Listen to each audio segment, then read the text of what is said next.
I failed every student I ever had, not because I didn't know the subject, not because I wasn't qualified, but because the thing I was actually supposed to teach them, the most important lesson I carried, I didn't discover it until I was standing alone in an empty classroom at 71 years old, chalk dust in the air, and nobody left to teach.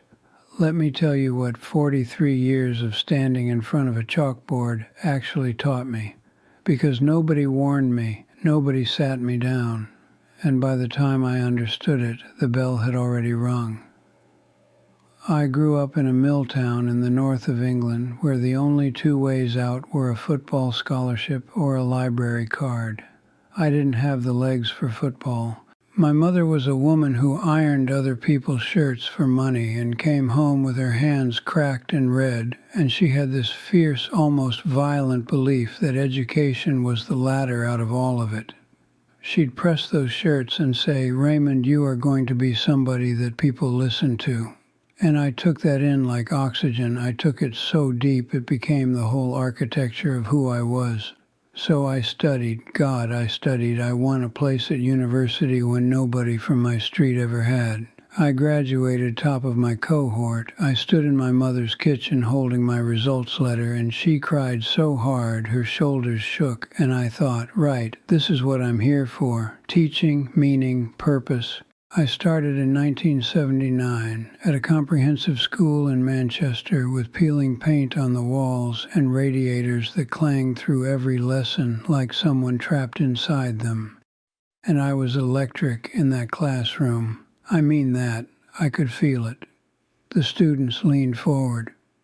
I made history come alive. I gave them Julius Caesar like it was a film.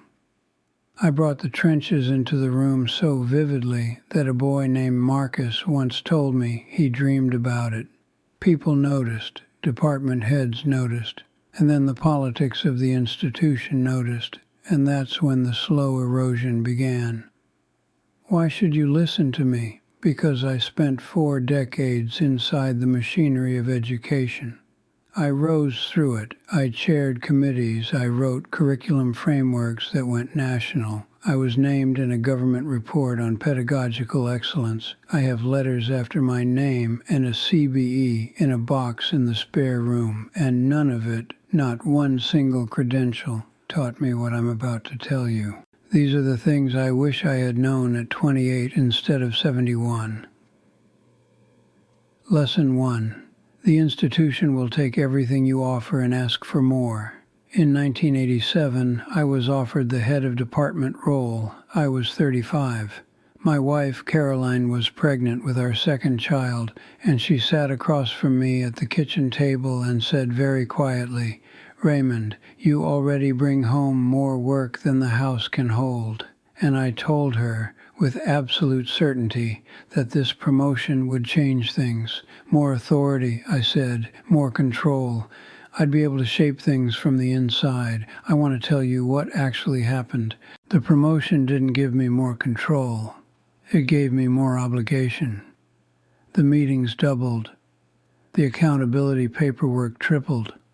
I started arriving at school before the caretaker and leaving after the cleaners. And the thing I had been good at, the actual teaching, the part that lit something up in my chest, slowly became squeezed into the margins of a job that had swallowed the job whole. Here is the truth nobody tells you about institutions. They are not alive. They do not love you. They do not notice when you are exhausted or depleted or quietly falling apart at the seams. They are systems built to perpetuate themselves, and they will absorb your talent and your passion and your health as fuel, and they will keep running long after you've burned down to nothing. I wish I had known that your value to a system is not the same as your value as a person. The system measured me in data and inspection grades and budget management, and I kept feeding it, thinking that excellence was protection. It wasn't. When I retired, they had a cake in the staff room and 3 speeches, and by Monday morning my parking space had a different name on it. Don't confuse the appreciation of an institution for the love of people. They are entirely different things. Lesson 2. The children you ignore at home will become strangers who share your last name. My daughter Emma is 42 now. She's brilliant. She runs her own business. She has a laugh that takes up a whole room. She's everything I could have hoped for. And she is also, in ways I can barely bring myself to say, a stranger to me. I remember a Saturday morning in 1994. She was 11. She'd been working on this project for weeks, a hand-painted book about birds she'd seen in the garden. She carried it downstairs and held it out to me, and I was at the dining room table with marking and a department report, and I said, "That's wonderful, sweetheart. Show me properly tonight." Tonight came. I was too tired, and then tonight never came at all because there was always another tonight with something more urgent filling it up. That book, I found it in a box when we cleared her old room. She'd written on the inside cover, "For Dad, who loves birds too." I didn't even know she thought I loved birds. I sat on the floor of that empty room holding that book for a long time. Here is what I know now. Children are not waiting for you to finish being busy. They are growing. Every single day they are becoming someone new. And if you are not present, you are not pausing their development. You are simply missing the chapters, and one day you look up and the book is finished, and they are someone you would have to introduce yourself to if you met them at a party. I wish I had failed fewer assessments and passed more Saturdays. Nobody at my funeral will stand up and talk about my inspection grades, but Emma will be there, and the shape of our relationship, the warmth or the distance of it, that is something I built slowly and quietly by where I put my attention every single ordinary day. Be present now, not after the project, not when things settle. Children don't wait, and neither does time. Lesson 3. Passion. That you defer will eventually stop asking. Before teaching became a career, it was a calling, and inside that calling there was something even smaller and more sacred. I wanted to write, not curriculum documents, actual writing, stories. I had 3 chapters of a novel in a desk drawer in 1983, and I genuinely believed I would finish it. I told Caroline it was coming. I told myself it was coming. I want to tell you what happened to those chapters. Nothing. That's what happened. Nothing, which is its own kind of tragedy, because at least a fire makes noise when it goes out. This just went quiet, slowly, almost imperceptibly. The voice that said, "Go and write tonight," became softer and softer, and I learned to negotiate with it, to tell it next term, summer holiday, when I retire. And like a person who stops being answered when they knock, eventually it stopped knocking.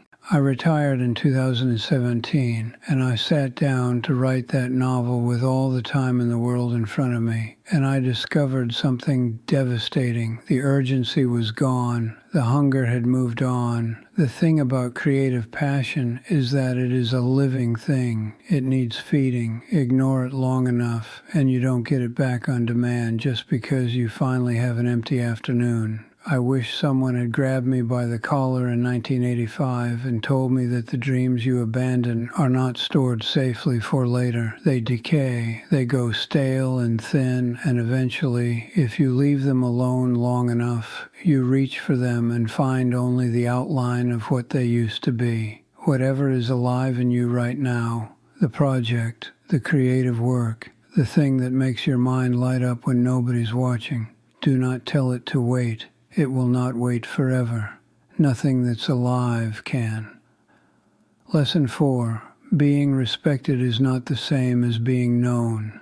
I collected respect the way some men collect watches. I wanted it from colleagues, from parents, from inspectors, from the board, and I got it. I genuinely got it. Raymond Holt is a man of integrity, they'd say, rigorous, principled, and I was completely alone inside all of it. Respect is external. It's about what people perceive from a careful distance.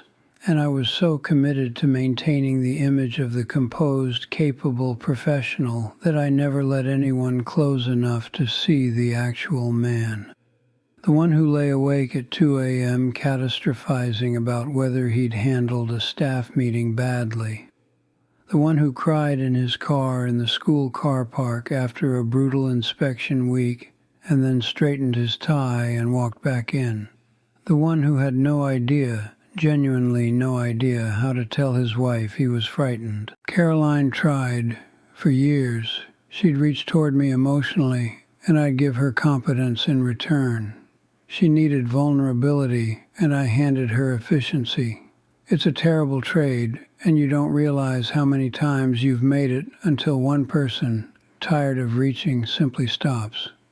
We're still married, but there are rooms in our relationship that have been closed for so long, I'm not sure what's in them anymore. Nobody warned me that the wall you build to look strong to the world becomes the same wall that locks the people you love outside. Strength without openness is just isolation with better posture. Let people see the unedited version of you. The real ones will stay. And the ones who don't, you didn't need their version of respect anyway. Lesson 5. The life you're waiting for is the one you're living right now. In 2003, Caroline and I booked a trip to Japan. We'd talked about it for years. It was our version of the Tuscany villa, the golden horizon just past the next busy season. We booked it and then a parent complained about an exam result and it escalated and I canceled the trip. I told her next year, same as I always did, we never went. Her knees got worse. Then the pandemic came. Then the years simply filled up with smaller things until Japan became this word we stopped saying. Last spring I sat in the garden and watched a cherry blossom drop from the tree at the back, spinning slowly in the April air, and I thought about Kyoto, about the photographs I've seen of those cherry blossom avenues, and I understood with a weight that pressed down through my chest that I used to have a reason to go, and now I just have a regret where the reason used to be. The life you are saving yourself for is not in the future. It does not exist there yet. It is only ever being built right now in the choices you make about where you put your attention and your time and your yes. The future you is just the sum of what today you does with a Tuesday, that's all it is. A collection of Tuesdays. I wish I had understood that sooner. I wish I had understood it before the Tuesdays ran low. The ending. I'm 71 years old. I wake up slowly now. Everything takes longer. I walk in the garden in the mornings and I watch things I spent 40 years walking past without seeing. The way the light comes through the gap in the hedge. The sound of the city that's already been awake for hours by the time I get there. I have grandchildren, 2 of them, a boy of 7 and a girl of 4, and they are teaching me something my entire career never could. They are teaching me how to be fully in a moment because they are constitutionally incapable of being anywhere else. When my grandson shows me a beetle he's found under a stone, he shows it to me like it's the most extraordinary discovery in the history of the world, and maybe he's right. Maybe the whole problem is that I forgot that most things actually are. I don't tell you any of this for your sympathy. Keep it. Sympathy doesn't rewind a clock. I tell you this because you are almost certainly standing somewhere I once stood, in the middle of a very full life. Checking your phone during dinner, telling yourself the real conversations can wait, that you'll write the thing when things calm down, that you'll take the trip, that you'll say the words, that you'll show up properly just as soon as this particular rush of urgency passes. I am here to tell you it does not pass. You simply get older inside it. You still have the one thing I am now very, very short of. You have time. Not unlimited, not guaranteed, but some, enough. Use it on something that can look back at you, on something warm, on something that will remember you were there. If any part of what I've said landed somewhere real in you, I want you to do one thing before you close this. Don't subscribe, don't share, don't do any of it until you've done this one thing first. Think of the person you've been putting off, the call you've been meaning to make. The thing you've been promising yourself for 3 years is coming. Write it down, put a date next to it, a real one, and then go do that first. The rest of this will still be here, but the moment you're thinking of right now, that one's already running.